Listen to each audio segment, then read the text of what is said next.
Heavy Weather by P.G. Wodehouse. Read by Martin Jarvis.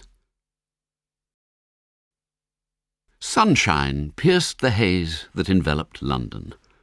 It came down Fleet Street, turned to the right, and stopped at the premises of the Mammoth Publishing Company.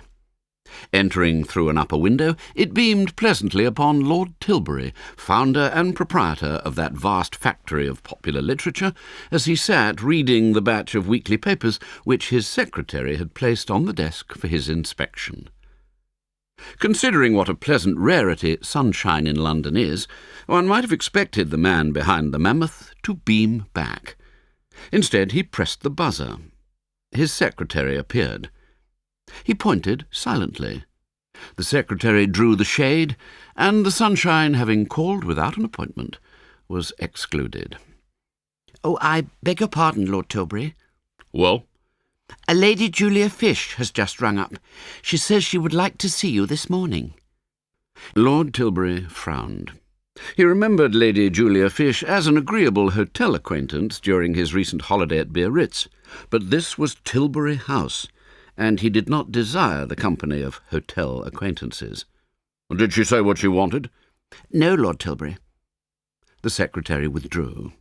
Lord Tilbury returned to his reading. The particular periodical which had happened to come to hand was the current number of that admirable children's paper, Tiny Tots. But presently he threw it down, and for the third time since it had arrived by the morning post, picked up a letter which lay on the desk. It was brief, but it had ruined Lord Tilbury's day.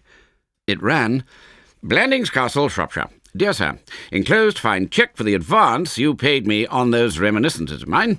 I've been thinking it over and have decided not to publish them after all. Yours truly, G. Threepwood." Lord Tilbury rose from his chair and began to pace the room. Short and stumpy, and about 25 pounds overweight, he looked like Napoleon taking his morning walk at St. Helena. And yet, oddly enough, there were men in England who would have whooped with joy at the sight of that letter. In this world, everything depends on the point of view. Some months before, the news had got about that the Hon. Galahad Threepwood, brother of the Earl of Empress, and as sprightly an old gentleman as was ever thrown out of a Victorian music hall, was writing the recollections of his colourful career as a man about town. The shock, to many now highly respectable members of the governing classes, was severe. All over the country, decorous dukes and steady viscounts, who had once sown wild oats in the society of the young Galahad, sat quivering in their slippers at the thought of what long-cupboarded skeletons those reminiscences might disclose. To not a few, Lord Emsworth's nearest neighbour, Sir Gregory Parslow of Matchingham Hall, was one of them. It was as if the recording angel had suddenly decided to rush into print. Lord Tilbury, however, had looked on the thing from a different angle. He knew, no man better, what big money there was in this type of literature. The circulation of his nasty little paper, Society Spice, proved that. Even though Percy Pilbeam, its nasty little editor, had handed in his portfolio and gone off to start a private inquiry agency, it was still a gold mine. There is a tender spot in all great men. Achilles had his heel. With Lord Tilbury it was his pocket. He hated to see money get away from him, and out of this book of Gally Threepwood's he'd been looking forward to making a small fortune. Little wonder, then, that he mourned. He was still mourning when his secretary entered bearing a slip of paper.